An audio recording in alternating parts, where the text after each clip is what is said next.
Good evening, everybody. I've got Steve Hill with me today. Steve, how you doing? Good. How you doing? I'm doing all right, man. Doing all right. I appreciate you coming on. Um, Sure. I know I reached out to you like a week or two ago, right before Christmas or something Yeah. like that. Shortly before. Okay. Well, on that note, I looked at some of your stuff. I really like the content you put on Instagram. How long have you been inspecting homes? Well, a long time, but I've owned my own business doing it now for going on 5 years. Um, so there are guys out there who have been in the business longer running it themselves, but we're fortunate. Our company has done very well in a short time. Yeah, you're doing great, man. One of the things I noticed, I think you had like five other guys helping you inspect.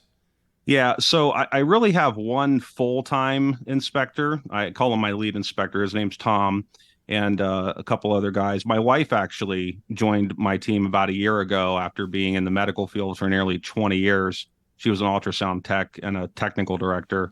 Very good at that job, but with a lot of things that have happened in the business growing, we decided for her to make the jump, and she finally agreed after a lot of pushback. That's So, awesome. Nothing beats having a family business. I did that with my yeah, parents also, and my mom did the same thing. She uh, yeah. she Yeah, we're jumped. hoping that the kids, or at least my son, can be part of it eventually. But they're in their teen years and not really exactly sure what they want to do. And until they get the experience of working other jobs, which we're making them do, they're not going to have the real world experience of that versus this to know if this is something they'd really like to do, and that's fine. So, Yeah, no, appreciation for what you have is important, without a doubt. yeah. Yeah, and sometimes you have to go through the weeds to figure it out. Yeah, exactly. Yeah, they need to bag groceries or flip burgers, do something. And not that that's demeaning work at all for anybody, but I mean, I've done it.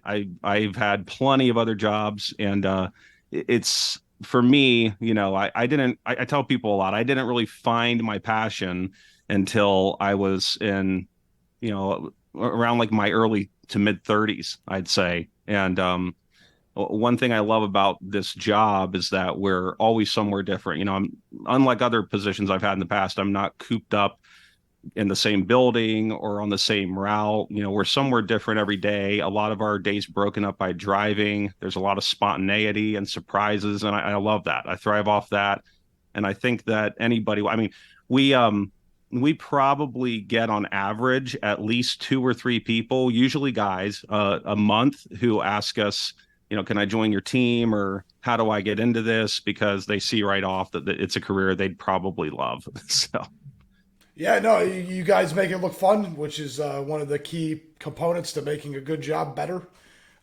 yeah. What is one of the most unique things that you have noticed while you're doing it? You say it's constantly different and you don't know what you're gonna. What was one of the big surprises? Oh gosh. Well, just the other day. So we always joke, well, we see it all in our job. We see everything from, roach and mold infested houses that are collapsing and should be condemned to multi-million dollar palaces with, indoor pools and gyms and locker rooms as big as most people's homes. But we joke, all the time. Oh, this is the worst house we've been in yet, and we probably could name our top five, maybe. But just the other day, we were in a house that I couldn't believe it. Now, I actually in a pest control business as well. I started that just in the past year to supplement what we're doing here. It's one of the things the state will allow us to do on homes we've already inspected. So had to learn a lot about the pest control side of things. And my inspector Tom, I mentioned earlier, we were in this house, and usually if we're there together, I start outside, I knock out exterior and roof while he's inside doing structure and mechanical. So he's in the basement of this house, and he radioed me. We carry comms around, and he said, "Steve, you're not going to believe this. You're the pest guy, but I'm pretty sure there's a rat problem here, and that's very uncommon in our area." And I thought, no, there's no way it's rats. So I get in, I see the feces, they're everywhere, all throughout the house. And then he takes me down in the basement. I see these dirt mounds and tunnels. The masonry foundation was so deteriorated, and rats can gnaw through a lot that you wouldn't expect.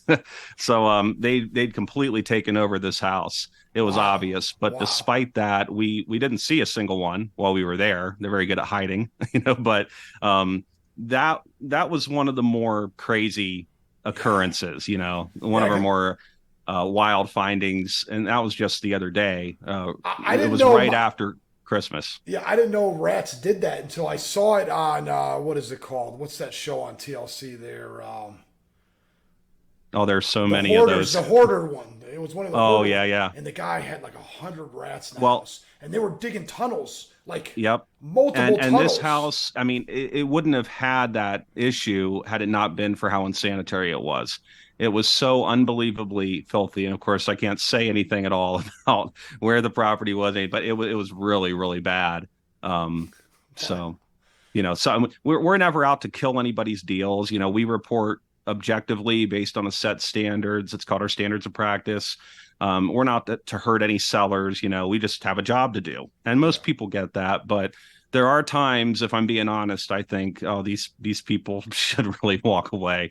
And that was one of those cases. I didn't tell them that. I just made them aware of the issue, and they're deciding from there what they're going to do to address it, or if they're going to walk. But yeah, and then on the flip side, crazy things that we've seen. So we inspected this really nice house that from outside I saw this tubular slide that wrapped around the exterior of the home, the second floor, to an in-ground pool out in the backyard. And we get up in the house, and there's a giant theater in the center of the second floor, which is actually above a garage. And I knew that there had to be an access to the slide. It turned out there was a bookcase secret door leading to this big knee wall space, that where the kids could go in there, have their playroom that's hidden, and then slide from the house out into their pool. And the same house had an exterior buried gas pump with an unleaded gas tank. I mean, I didn't even know that was legal. Is it It legal? had a Is it actually legal? I don't even know. The guy's gun safe was in the basement. It looked like a professional locker room. I mean, all handcrafted woodwork, just Beautiful. crazy, Yeah, that's but awesome. beautiful. Yeah, that Yeah. sounds like a dream come true. So Oh did yeah, did yeah. I they end mean, up I'd selling the love it, house? Yeah. but yeah. So that's one of the more crazy houses we've done on the high end side. But yeah, Yeah. we see it all. Very cool, man. That's awesome. Um, Yeah, you got me in the slide because I'm not gonna lie to you. Me and the kids put the pool in the backyard a few years ago, and I kept saying I was gonna put like a crow's nest on top of the house Yeah, just so we can put a slide into the pool. I never yeah, did. I never did. That's yeah. too Pools are pretty cool. outlandish. I'm not. You're Texas, right? Yes, sir. Yeah. Oh yeah. So see, I mean, pools are pretty rare up here. I'm in the Northeast in Pennsylvania, Okay. and usually nicer houses might have an in-ground pool. There are plenty of above-ground pools, but they don't get used a whole lot around here. Yeah, Down Texas there, I mean, you probably use it all the time. all the time. Yeah, yeah. You got like 3 months where it's kind of a no go. Yeah, yeah, right. Yeah, That's what we're dealing with here. yeah. Pretty much Memorial Day to Labor Day. Well, yeah. Well, it's been free the last couple of years. It's been freezing pretty bad over here, and I'm in southern Texas. I don't understand why it's so cold. I try to get away. I'm from Yeah, and you guys Connecticut. had that big storm. I had a friend who is from the Dallas Fort Worth area, lived here in Western Pennsylvania for decades, and then recently moved back within the past, I don't know, year and a half, 2 years. So he's back in the Dallas Fort Worth area, and they had that big storm. Um, and they were renting at the time. They own now, but burst pipes and Yeah. stuff that I guess they just don't experience a whole lot down there. You would be shocked at how many exposed pipes. Okay, my house, I have a 1,700 square foot home. It's a smaller Yep. division. It's not anything special from the 60s. But I have a pipe right outside the door that's completely exposed right from the city with a spigot Yeah. for no reason, just totally exposed. And then it Yeah. goes, then I have another one in the backyard. There's like 3 feet exposed. And you see the large pipe, like 6-inch pipe for the city, just popping Yep. out of the ground. It goes 3 feet and goes back in the ground again. Yeah, it's crazy. Yeah. You have the same type of thing sometimes in Florida. Yeah, a guy who worked for me for a while, he moved down to the Tampa Bay area about a year ago, year and a half, and he tells me about the same thing in their subdivisions. We don't have anything like that up here. I mean, everything's buried. We did recently come across a property where the borough, most states have counties. I'm originally from Ohio, so I'm used to counties and townships, but here everything's a borough or a township. I think they have that down in Louisiana a good bit Yeah. too. Yeah. Um, but anyway, the borough council permitted the seller of this house we inspected. He was on a slab, which is pretty rare up here. We have mostly basements and a decent bit of crawl spaces because we have a much deeper frost depth than what you would have. So you don't want any structural movement from the soil beneath and frost heave.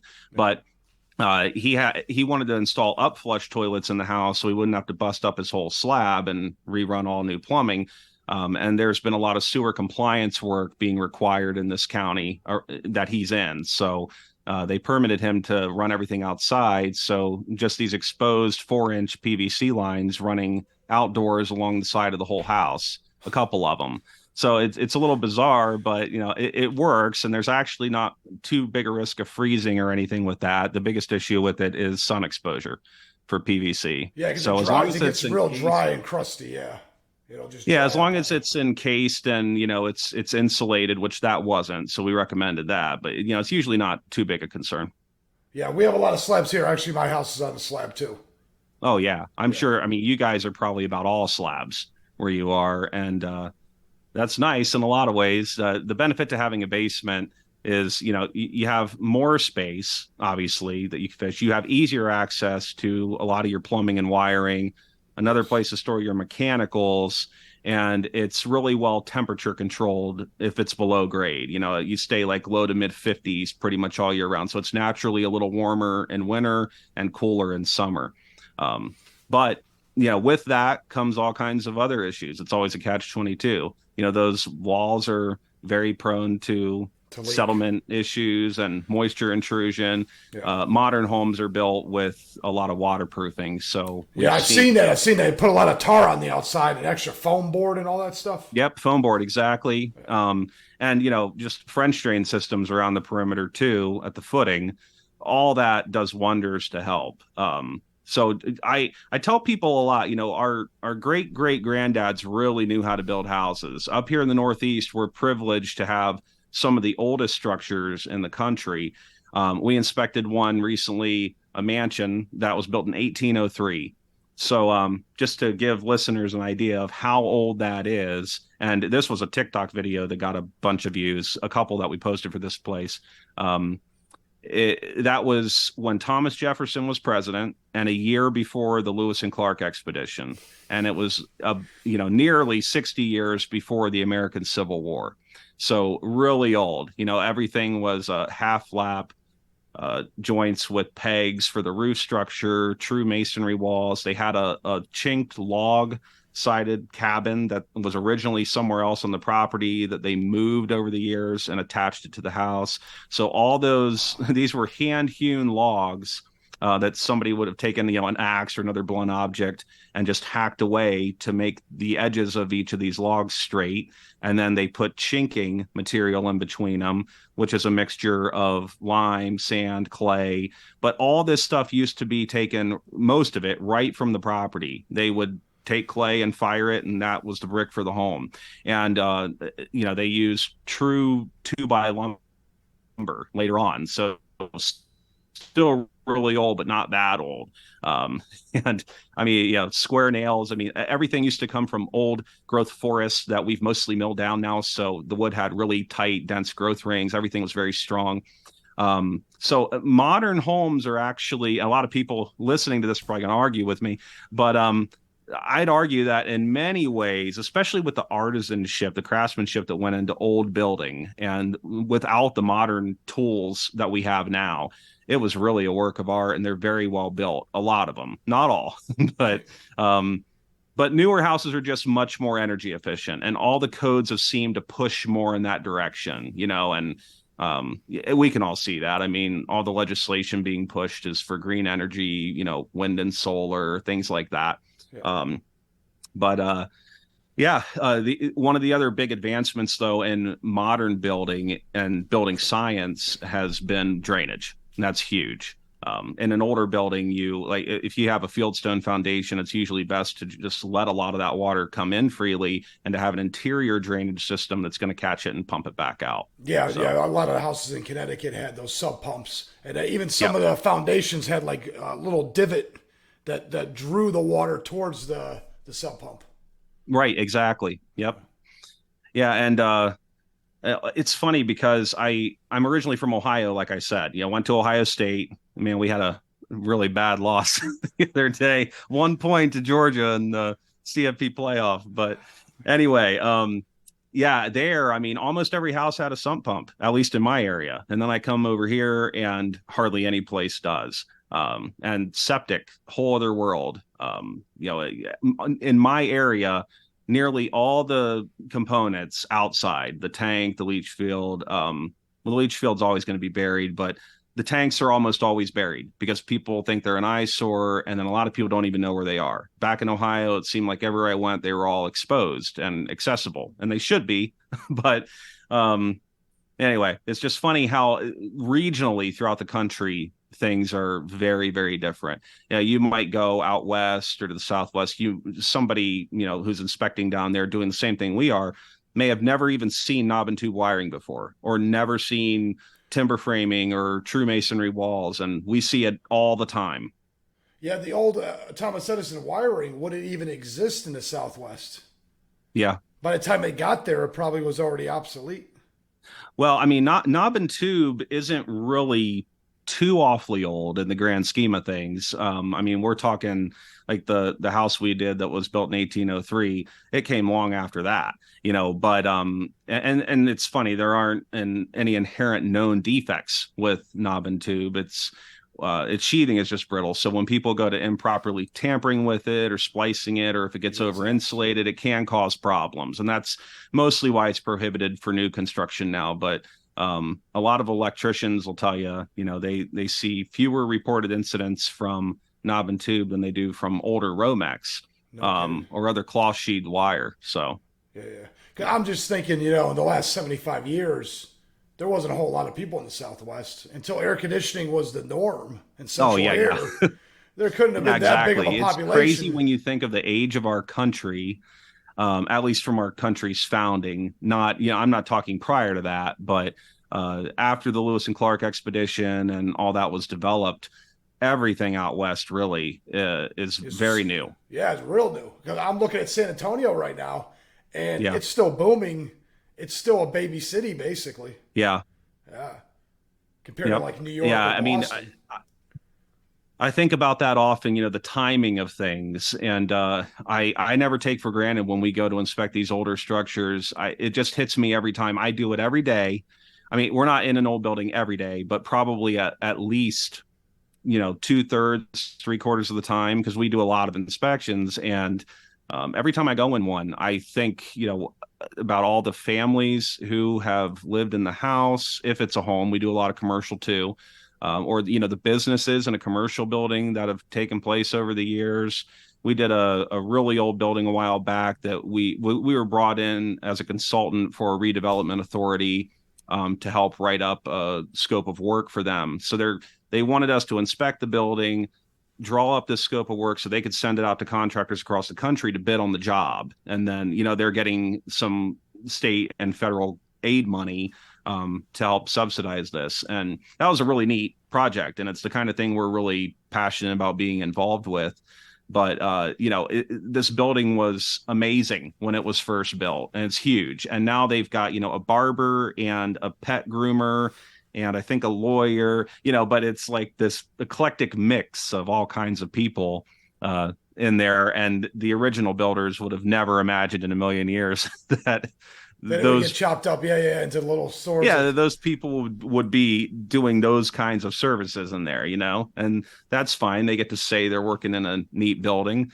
Um, but yeah, it's really neat to be part of projects like that in particular. I can see how you can say that every day is a new day and a different experience, and it's fun to get out there because that does sound exhilarating to say, I'm going to this building. I know it's old. I have no idea. I truly have no idea what I'm getting into until I'm elbow deep. Yeah. Exactly. I will say, despite how exciting it can be, though, it can also be pretty stressful. My guy I was telling you about who moved down to Tampa Bay, we talk pretty often, and he was telling me just recently, he said, Steve, you wouldn't believe how much easier our inspections are down here because everything's on a slab. You can't even hardly get into any of the attics. The houses are mostly smaller and newer, and all the wiring and plumbing is mostly concealed. The mechanicals like the water heater, the panel, all that are out in the garage. He said my job is just infinitely easier now. Yeah. And we spend a lot of our time beyond the inspection, writing our reports. We do a lot of it as we go because we have template comments in place for stuff we see a lot. But in our area, we see so many rare or jerry-rigged things that they just demand their own written comment and there's no way around it. So, we have to spend a lot of time writing our reports to give a quality product to the client. Yeah, yeah, and people want to buy a house. They want to know what they're getting. I was very thankful for the thorough inspection I got for my house. I was very thankful. Yeah. Yeah. Well, it's good you had a good inspector. Yeah. I bet I could guess who your inspector was actually, if it was a big company. But I don't need to mention any names. But I'm good friends with a couple of company owners down there. One of the companies is, I believe they're headquartered in Dallas Fort Worth, but they're also in San Antonio, Houston, Austin, Okay. and then I think they're also in like a Missouri, Vegas, a part of Maryland. They're kind of all over. So there's They're some they're big companies growing. out there then. Yeah, and it's one of the largest privately owned companies. The founder of that company did all of it in I think like 7 short years. But that's the difference of the Texas market for what we do versus up here. And the Texas market grew exponentially every year. It seemed like it was like a compound effect, the way how fast everything moved down here. Yeah. Well, it's just that Texas effect. Like every Texan seems just so proud to be a Texan. The only exception I've ever known is a friend of mine who lives in Amarillo. He hates it there, but yeah, yeah. Anybody else I know who lives in any other part of Texas pretty much just loves it. Yeah. Like it's its whole own country. So It does feel like its own country. It's very yeah, unique. It is. It's definitely not New England. yeah, yeah. There's Oh, no and I'm comparison. I'm glad really that I'm not I'm further west than New England. So even though I'm in the eastern part, of the US and I'm in the Northeast region, I'm not on the East Coast. I'm in southwestern PA, close to the Midwest, really. So we have a Yeah, good mix. But yeah, culturally, I've been to New England a couple times, up in like Connecticut, that's where Massachusetts, I'm Rhode from. Been Island. out. Yeah, Yeah, it's very, very different up there, culturally, politically. yeah. I like where I'm at. So yeah, I do too now. I'm glad I moved down here. It just New England was so expensive. It's so expensive. yeah, Yeah, I had to go up in the mountains if I wanted to get anything near what I got here. yeah. Yeah, My friend I told you about who moved back there after decades here, they got a townhome and I think it was, 300 some $1,000. And the same thing here, would have been maybe a third of that, if that, maybe a quarter as much. Um, but he said, hey, it is what it is here. The real estate market's booming, and yeah. that of course also they bought back when interest rates were really low, and it's the biggest real estate boom we've had in a long time, and that's something that's really affected the industry a lot.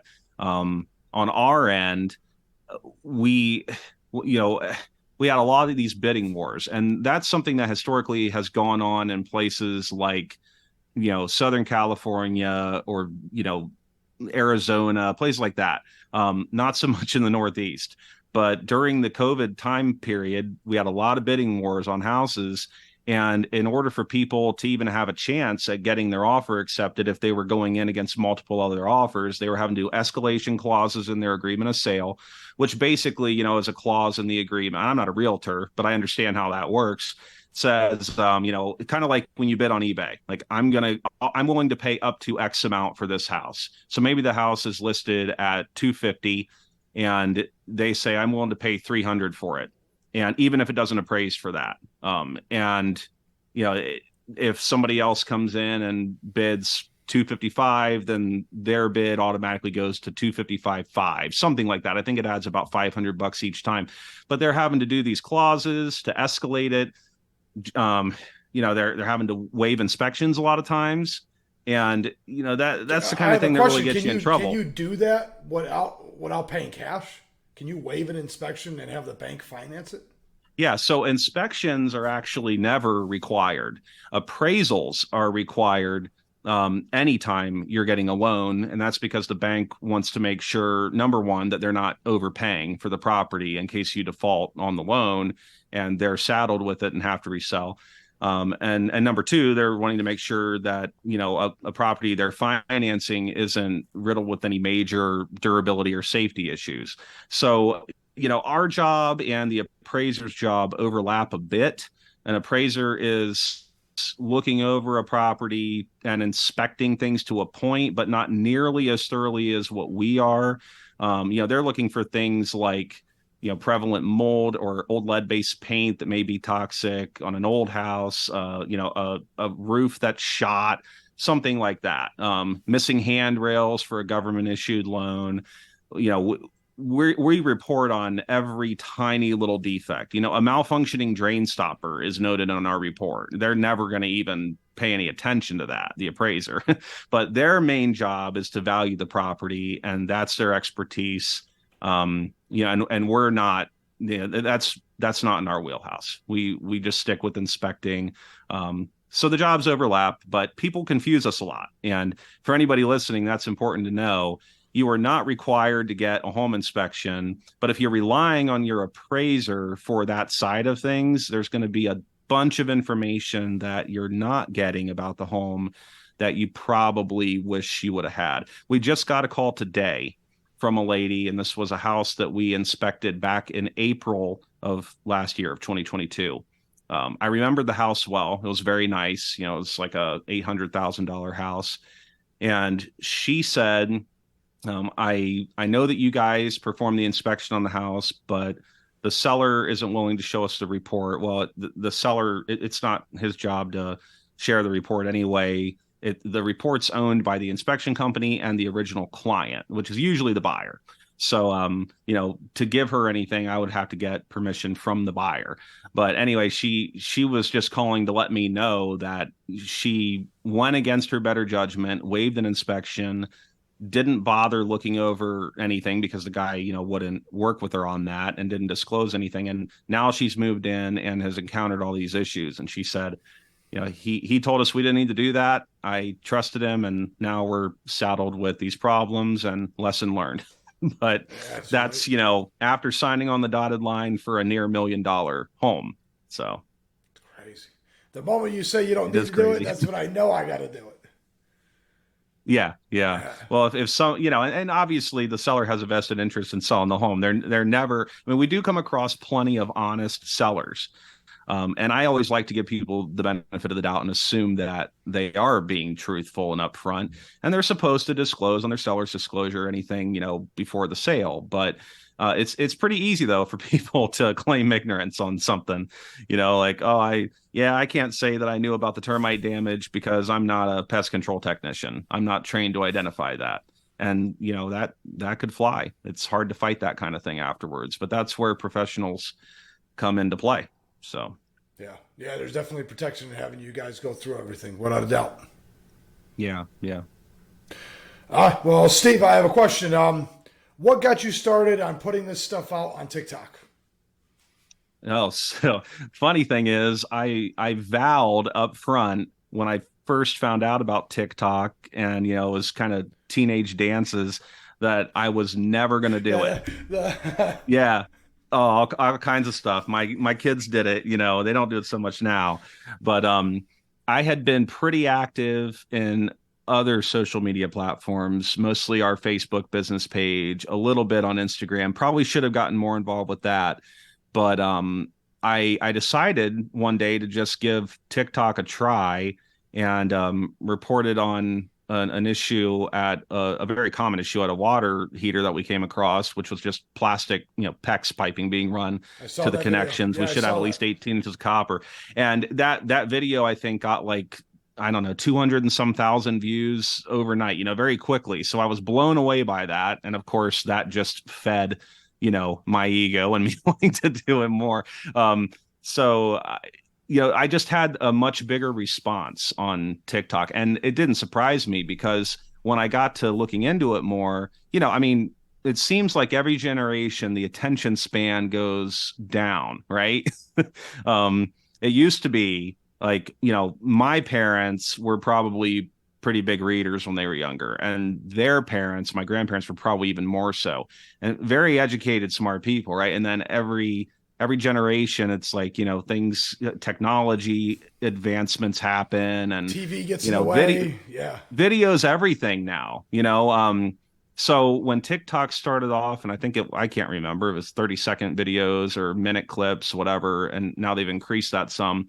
But it's no surprise that people are going to love bite-sized, short little video clips, and you can just flip right through it. I told my wife, she took a while to get on it, and just in the past month or so, she's like, "Oh, I know you have a pretty big following on TikTok. I should get on there and check it out." So she signed up, and next thing I know, she's just addicted, scrolling through her For You page on TikTok.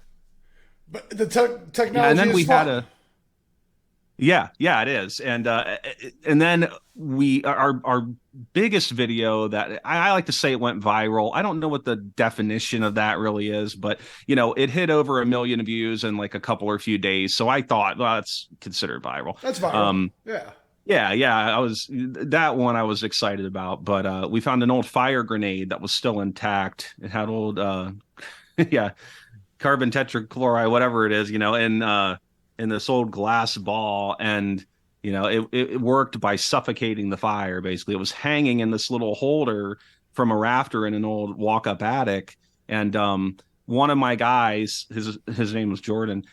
He came down. I was outside, and he said, "Hey, I found something in the attic. You're going to want to make a video of it."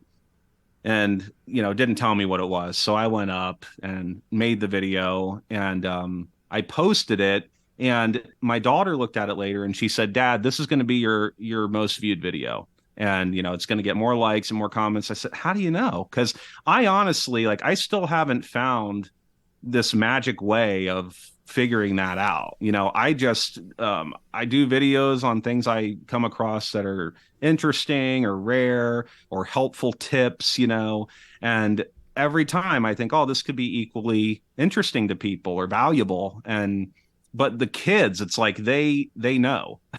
Well, here's the deal. So Okay. So you're competing with 10,000 videos of the same little girls doing the same little dance. yeah, So think about this. When you do right. something mundane, it looks way cooler, especially if it's like a 30-second clip, than the same repetitive thing over and over again. And I don't think people Yeah. realize your daily job is actually way more intriguing. A mechanic's daily job, what he would consider to be the boringest thing, would be very likely to get you to say, I like it, or share it, or whatever else. Yeah, that's so true. And And with the I'm new not a tech, car guy, no, you know. no, but you know what I'm saying, right? When he goes and he says, "This is what I do when I do an oil change," and it's something you never heard of before, you're like, "Whoa, Yeah. that's pretty cool." Or a new toy that he just got, or something they've been using for years that he thinks is nothing, is really cool to us because we've never seen it Yeah. before. Yeah, and you know, it's we take for granted a lot of times that people know things that we would expect them to know, but they don't, right? Like my favorite story to illustrate that is we we did an inspection for a young girl who works in the medical field, and in a high, it like this position takes a lot of years of schooling, and you get my drift. Like you'd expect them to know a good bit, but she knew a lot, I'm sure, about her job as a medical professional, but knew, essentially nothing about a house. So she's a first time homeowner, like mid 20s. And the house had a traditional brick, just a masonry wood burning fireplace. And, I said, "Hey, I just want to show you some tips on how to use your fireplace correctly and some safety things to look out for and maintenance." And she said, "Oh, that's a fireplace?" It Yeah, blew my mind. yeah, yeah, Like yeah. some people, they'll tell me, like, before we arrive at a home, maybe the realtor will call and say, hey, just full disclosure, the seller said that, the furnace isn't working, and we get there and it's actually the water heater. So this person's lived there maybe, 20, 30 years and has no idea which component or system is doing what. And they're taking cold showers. Yeah, yeah, exactly. And they somehow confuse that with their furnace, but and people use those terms, a lot of Way people use the looser word than they furnace all should. the time. Yeah, yeah. Yeah. I actually saw you do that on a video when you did what was it, modular homes, mobile homes, and manufactured homes. Oh, yeah, yeah. Yeah. That's another one. People use all those terms interchangeably. And I think that video got a really good response and a lot of comments and duets, all that stuff. And I think it was because the modular home owners were proud, to be able to say, like, hey, my home is not a manufactured or mobile home. But I will say that the mobile home market and HUD, the housing of Department of Housing and Urban Development with the government, they are providing a much needed solution to housing. I mean, it's no secret that mobile homes, which are also manufactured homes, are not built to the same standards as a stick built traditional home.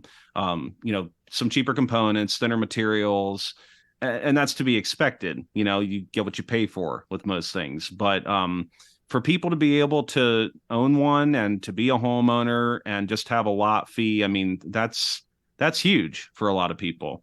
And we work with some investment companies that, I mean, one of them we've done probably over a couple hundred inspections for now. They buy up properties all around the country in areas that, where they can get housing that is decent but cheap, and then they can turn around and offer it with seller financing to buyers who otherwise can't qualify for a loan through a traditional bank or another lender, and they'll jack up the interest rate on that sum, because they're taking a greater risk.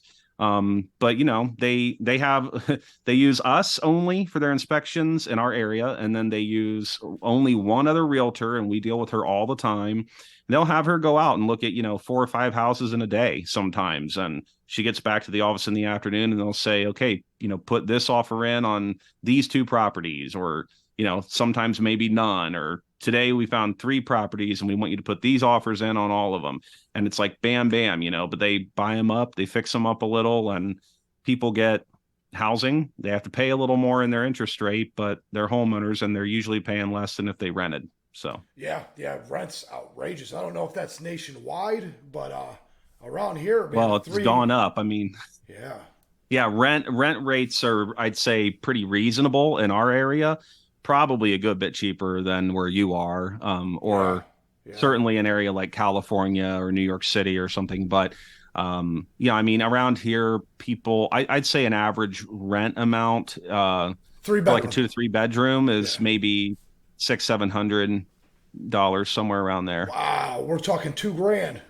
Yeah. Yep. Yeah. Oh yeah, we deal with clients who are moving from like Brooklyn or the Bronx or wherever, and they're telling us that they have like a 1 bedroom studio apartment, really tiny. We're talking about the I was talking houses. about You had people that. moving from Yeah. Okay, that's right. New areas where York. rent Yeah. amounts were higher. Yeah, So, yeah. Okay, we'll jump right back in there.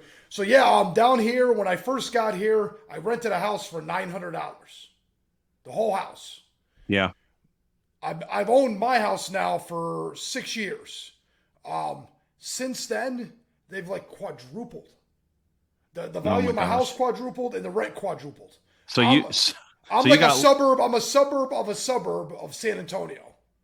So I'm wow, about you you 35, you 40 lucked minutes. out then. Yeah, You I got know. in at the right time. Ooh, you have no idea. It went down, but I still own more than half of what the house is worth. Yeah. So that's not a bad deal for six No. years. Well, we were talking about the bidding wars and the market and real estate being crazy, in Crazy. the past couple of years. I can't even count how many inspections we did for people after they purchased because they felt like or they had a realtor telling them, your only chance to get your offer accepted is to waive your inspection. One couple, they were moving from New York and the house, it was a really old house, a little dilapidated, and it was on the market for like 50 grand. And they ended up, in order to get their offer accepted, they had to pay cash. They offered 85, I think, with an escalation clause, waived their inspection, whole 9 yards. And of course, we found some pretty big problems after they had already bought it. So yeah, I think, and realtors, I think, are still stuck in the COVID mentality, because that's obviously great. If you can do quick deals for higher prices when it's all commission based, why in the world would you ever want that to go away? So what helps one person might harm another or a business. But Well, when you get we're looking. comfortable, when you get comfortable Yeah. with that, and it backslides on you, you can Right. collapse Yeah. pretty And quick. and there's a lot of inherent liability there, because if you're a realtor, and even if you're not the inspector, you're not the appraiser, you're not the one responsible for finding defects, you're the one that client spent countless hours with on the phone and at showings, and they're going to be calling you if You are the face. you're Yeah, you're the face. yeah, the first point of contact. It's very rare that clients ever call us with any kind of issue related to their home without saying that they first called their agent. So That makes sense. even if they didn't need to at all, you know. Yeah, yeah, right. Yeah, you look like you're extremely knowledgeable of your job. And you said, how long have you been doing just doing the inspections? Well, I started the business near 5 years ago. But I've been inspecting longer than that. I inspected with some other people in other areas to kind of learn the ropes beforehand. I've been involved with inspecting houses or working on them since around the time I got married, which was my early 20s. We got married pretty young. And before that, it's funny, growing up, I didn't grow up around anybody who was real handy. And then as soon as we got married, and what we did was we bought like just bought a house right away. We never bothered renting. So we bought a duplex, we rented out a unit, lived in the other, and I learned very quickly I need to learn how to fix stuff and how to build, if I want to not lose money all the time.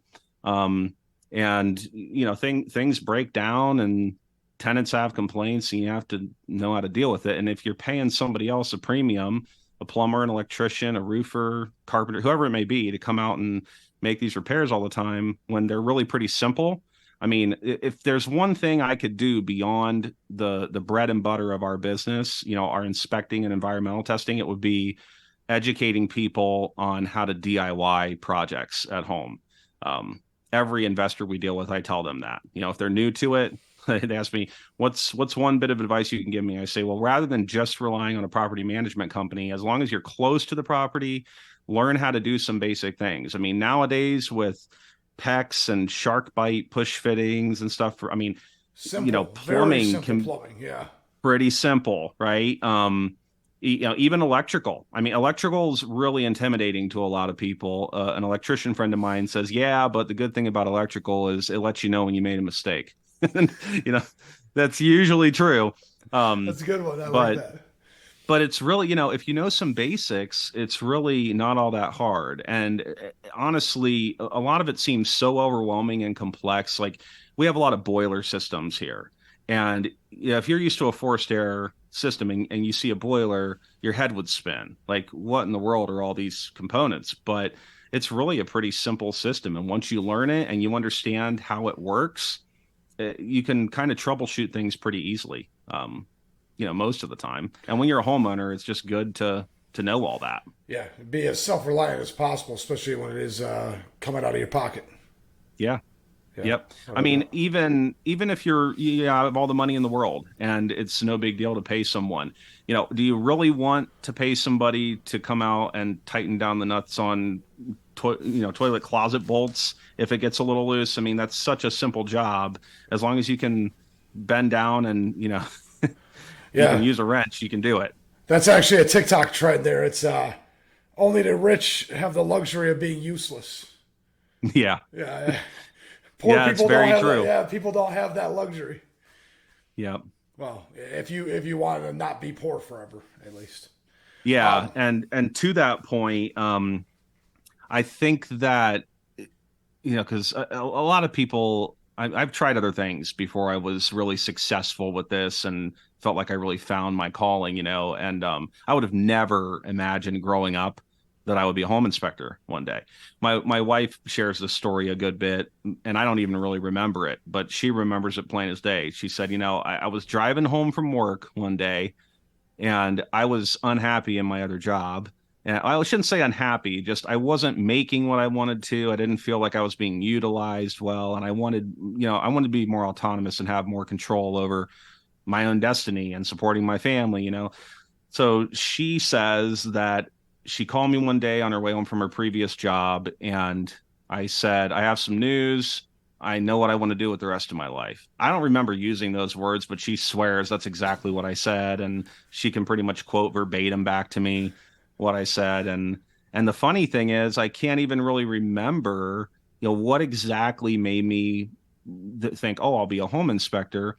But I do remember, I mean, a lot of it would have just been my background because I had a pretty big background in real estate investing, knew a lot of realtors. I did a good bit of construction work after I was married and learned how. And the way I did that was I had an uncle who was, I mean, this guy's like an artist. He helped me out early on with a couple projects I learned there. And then I had a good friend. He and his uncle were in business together. And they were kind of do it all guys, scared of nothing in a house. And I approached them and said, hey, if you're willing to do this deal, I'll give you some free labor if you offer to train me, just as kind of a, I pat you on the back, you pat me on mine kind of deal. That was very wise on your part, man. And they agreed to it, Yeah. and I learned a lot from that. But, there are a lot of people in our industry who don't even have a background in construction.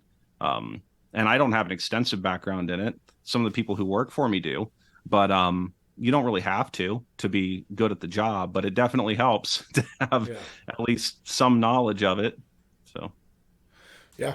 And to go back to the TikTok thing, I yeah. think you have a great recipe, man. I really like it, and it's kind of fun because it doesn't take much to get traction.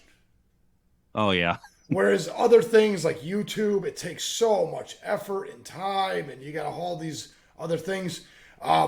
Watching you do it, I like it. What do you think was the biggest hurdle you had starting off trying to monetize this with other technologies like TikTok?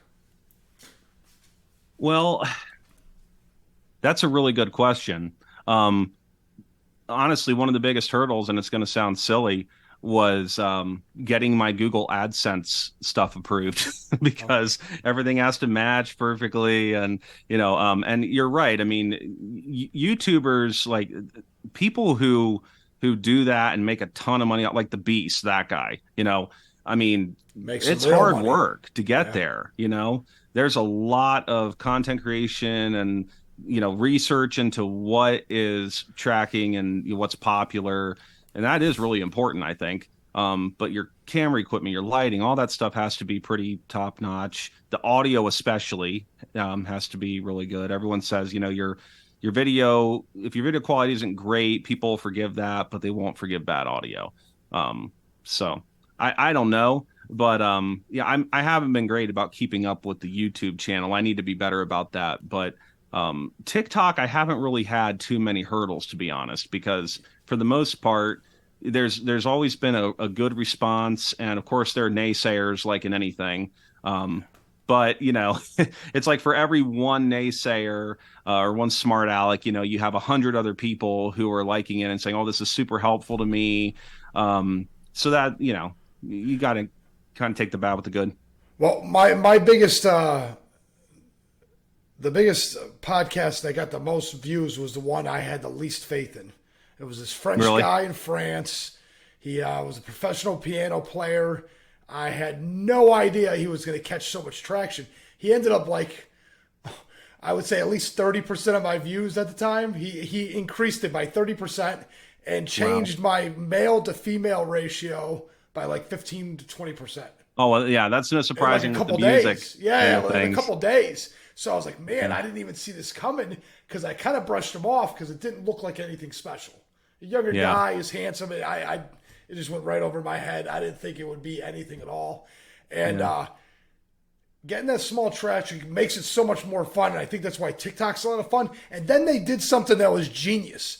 They made these real simple editors so you could just slap this stuff together without putting all this effort into editing and all this other stuff. So that it Yeah. almost becomes like a game and it's more fun. It is. With Yeah. with more response too. And don't be afraid to have a naysayer. Sometimes that's your French guy playing the piano. Because if Right. someone Well, I starts mean, arguing and you get dialogue back and forth, you'll catch all kinds of traction because of one naysayer. yeah. Well, I've had a few times where somebody has watched my video and then, they've tagged somebody else in it that they know is huge in that realm on TikTok. Like I did a video on a septic locator that we have. We have these little flushable transmitters. We can just turn them on, flush them down the toilet. They're watertight. We have an analog receiver. We can go out and identify the location of a septic tank that way. And I was just demoing how this worked because most septic contractors are going to go out and they're going to snake through the line with the camera. It's a filthy job. They charge a lot for it. And our cost of this transmit, I mean, the receiver's like, 700-800 bucks or something, but each of the flushable transmitters, which you can recover, but that's gross. They're a one and done use. Yeah, yeah, I'm They're like sure. 32, 33 bucks or something a pop. We charge Wow. 100 bucks for the service. So, it's a pretty easy moneymaker for us, but it provides a lot of value to them. And that 100 is a lot cheaper than the 275 or 300 they'd have to pay the septic guy. Right. So, I couldn't but anyway, understand that. somebody copied this other septic contractor on it, and of course, it's like it's his mission then to naysay everything about me as an inspector, and and the stuff he was talking about had nothing to do with what the video was about, right? I wasn't talking about dye testing. I was just talking about how we locate a tank. That was it, and how we have this newer technology at our disposal now that a lot of people aren't even aware of. But then I wrote the guy privately, and to his credit, because I mean, I'll be honest, I get kind of worked up about that stuff because I know I'm an expert in my field, and I have a lot of pride in that. So if somebody's saying, "Oh, you're an idiot," you know what you're talking about, then It goes right to that pride, I immediate ego. fight back, right? Yeah, of Like course. not always. A lot of time, I've learned to have thicker skin and just let it go most of the Yeah, time. you gotta laugh because to be honest with you, I have a question. Was he actually doing it so that both of you would get more traction? I don't know because I didn't talk with him beyond just writing him privately and saying like, "Hey man, I think you and I both know that what you're getting on my case about wasn't even part of the video." And he said, "Yeah, I can see that. I'll just take it down." And then we never spoke again. Okay. But I mean, yeah, it is what it is. It's funny, by the way, you say a French pianist because Yeah, I couldn't. aside from this business, music's by far my biggest passion. Well, music and my faith. But I mean, in terms of hobbies, like I grew up playing piano and all the brass valved instruments, mostly trumpet, and then I was self-taught on guitar, and I actually taught piano, voice, and guitar for years until I got way too busy with this and had to give it up, unfortunately. But music is one of those things that, I mean, you can have it your whole life and you don't have to be in great shape. It's kind of like the golf of sports, right? Yeah. um, and my daughter is very musical, so she and I do a lot of duets, and we post those videos. So, we not as much as I post for the business, but every now and then we'll just do a duet together and we'll record it, and those are always a lot of fun. But that's kind of what I do for fun when I'm not working. Steve, that's So, super cool. I had no idea, man. So, what got you into the piano? How did you start? Your parents get you into it? Did your dad used to do it? I mean, yeah, I started a little later than most, I guess. Well, people start at all different ages, but I had a friend who started in I think like third grade, and just said he really liked it. And then I really liked our music teacher in elementary school, and I just tried it out, and pretty good at it, so I stuck with that. I actually thought I would make a career with music, but as I got older, like near graduating high school and then going into college, I I thought, well, I can have that my whole life, and the chances of being successful in that and not doing it, in music education are very slim. It's it's like being a painter, or a sculptor, dancer, or anything. Um, I give a lot of credit to the people who follow their dreams and work really hard and succeed at that. But it's like you're a It's dime a not dozen. easy. Yeah, it's not easy. Yeah. So, Very cool, uh, man. yeah. Um, on that note, where do you see this going? Oh, that's the big question. Um, so my goal from day one has been to expand and scale, and grow our business, um, in any way that I can, to grow a big team, to expand our territory, possibly even into other states, and make it as big as I can.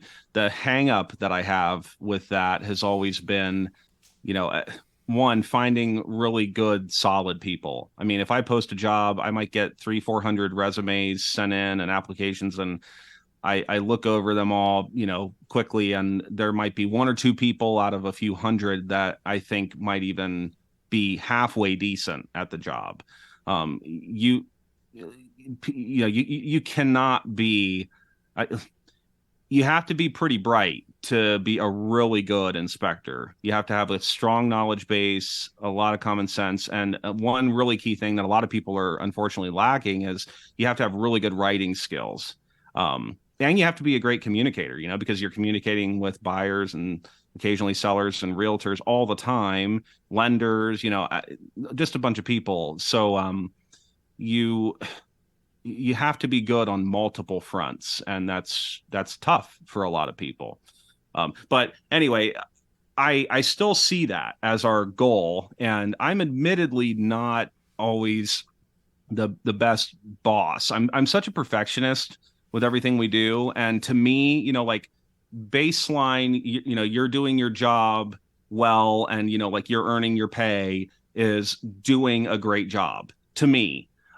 So I don't give my guys a pat on the back, as often as I probably should. And people really need that. I need that too. But I get that from our clients who leave us great reviews, or the realtors that I communicate with a lot. And they're on the front lines, but they don't get as much of that experience. So um, and I also am not a real confrontational guy. So I am in certain areas of my life, like with my family. I am, and I'm passionate about being a leader in my family. But with workers, it's just a little tougher for me. So I need to do some work on myself as a boss, to I think I have the culture down. Like, we all feel like family, and I always tell my guys I want them to feel more like they're working with me than for me, that kind of thing. We have some outings and stuff we do, just to keep motivation high and stuff. But I need to get better at, just with the everyday stuff, before I think I could successfully grow the team to where I want it to be, and to where I'm working more on the business than in it. Yeah, That's the key. So, I didn't start off thinking I'm going to be physically out doing inspections all day, every day, the rest of my life. But here I am. I'm still out, usually at least one every day, and I feel like I need to be there a lot of the time, depending on the property. So, fair enough. Well, you're Steve. You're a very conscientious person, so I believe you'll be able to scale the business. I don't see how that would anything would stop you. hopefully. I know appreciation is a huge value. Nothing, no one dislikes being told, I appreciate you. No one Yeah. dislikes it, man. Yeah, one of my guys, he told me that, I just made a simple comment a while back, like, hey, really great job on that report yesterday. I had to do very little to edit it before I sent it out. And he told me the next day, he said that I was on a high from that all day. I bet you he Like, did I twice as knew. good the next day. Yeah, exactly. Um, and he always does a good job. That's the thing, I mean, like, he's not habitually out missing defects and reporting on things incorrectly or anything. It's just, I get the report. I may have to review it or edit it a little more than I'd like, not much, but a little. And then I get to thinking like, okay, he earned his pay for the day, and that's that. But I do need to be better about giving more attaboys. And beyond that, I mean, in our business, I mentioned earlier, we also started the pest control company, and that's another way of scaling, I suppose, but Yeah. it's not scaling the same business. It's just adding another separate LLC into the mix, and we use our inspection business as a referral source for that. In general, That's probably some why they don't let you do anything but that. Can you yeah, imagine? yeah. So state law and our code of ethics, with the organization we belong to, they prohibit us from doing any work on houses we've inspected in the past year. And that makes sense because it's a blatant conflict of interest, right? We could say something is a deficiency so that you pay us to come back and fix it. We don't have the Well, time to do that not anyway. only that, but you have a disproportionate value to the customer already. How am I going to compete with Right. you? You're already been to the house. They already Yeah. trust you. Yeah. Exactly. So that's a Yeah. And disproportionate, and when like, we yeah. can pull back and just give our reported findings, then we are truly an unbiased third party and we're Good just point. looking Yeah. out for them. But the state makes an exception in two cases, and that's pest control and radon mitigation systems. Here in Pennsylvania, radon's huge. About 40% of houses statewide have an elevated radon level. Have you even ever heard of radon? Because a No, lot of people explain to haven't. everybody what radon is. So, radon is, according to the EPA, the second leading cause of lung cancer next to smoking. It's an odorless, colorless, tasteless gas that's always present in the air. It's part of the decay chain process of uranium, which is found in soil. So, uranium has a very long half life, it's always decaying, and it decays into all these different particles and rays and so forth.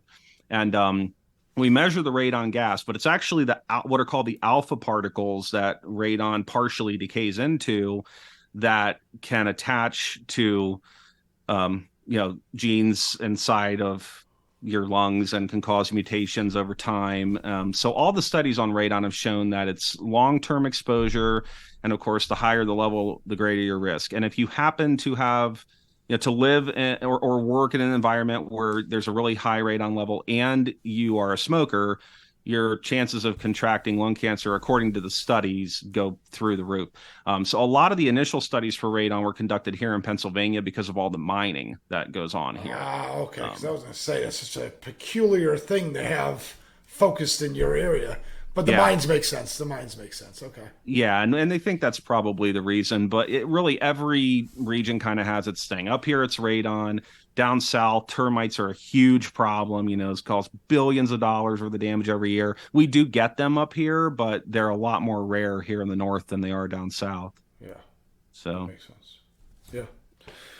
yep. I Steve, I appreciate you, man. Trying Yeah, to think of likewise. Thanks for yeah. having me on. What is one of the biggest things that most often fails on a house? Oh, that's a great question. um, well, I'd say that in our area, especially, one thing that is on just about every report, and it's usually always a more major deficiency, is moisture intrusion in basements or crawl spaces. Water's really enemy number one. I mean, anything could be enemy number one depending on, what's going on at that particular time. If you may not have a water problem, but you may have a chimney fire, and obviously that's enemy number one at that time. But by and large, controlling water at a property is the number one priority. It can do more damage more quickly than about anything else and cause mold growth, which would be a health hazard. That's why flood insurance is such a big deal. So that's probably one of the tops. And then in terms of more minor issues that we see, it's things like negative grading, which also relates to water. Yeah. People, they want to have some idea of that. Your soil around your foundation compacts over time, and that's normal. You have Then it water goes in. runoff, Then it goes. Yeah. but you want, yeah, you want if your foundation's here, right, you want the slope to look like this. So we like to see a 6-inch drop vertically for every 10 horizontal feet. And that's not really a whole lot. I mean, you're talking like less than half an inch per linear foot. But getting the grading positive is important, making sure that your rain spouting is all up and secure, properly sloped, free of debris, some basic stuff you can do really. Yeah. But I mean, yeah, we have a whole laundry list, a checklist in our report for stuff that we see at about every property. And I'd say on average, we're checking at least half of those things for every section. So, Okay. I was expecting you to say furnace or roof. That was my guess. yeah, I mean, roofs are kind of there's almost no middle ground. Roofs are often either in really bad shape or they're newer and they're in pretty good shape. I mean, we find plenty of like on asphalt roofs, we'll find, granular loss on shingles and edge wear, but those aren't things that are likely to lead to any immediate leaking. But again, it's all area dependent. If you're in Florida and you're in a hurricane region, your roof's crucial, and that's why they're big into wind mitigation inspections. That's not even really a thing up here in the north, Yeah. but down there it's a huge deal. And 4-point inspections are really big down there, and not up here. So yeah, your guesses are good though. Yeah. Yeah, I got another one right after this, so I'm not going to be able to ask any more questions. I had a couple of little things, but I guess Yeah, no. Hey, I just appreciate the time and you having me on. Hopefully, it'll be helpful to anybody listening, and we'll have to touch base again at some point. Absolutely, Steve. All right, man. All right, I Hey, take appreciate your care. time, and you have a great New Year. Yeah, you too. All right, Steve. Bye. Bye.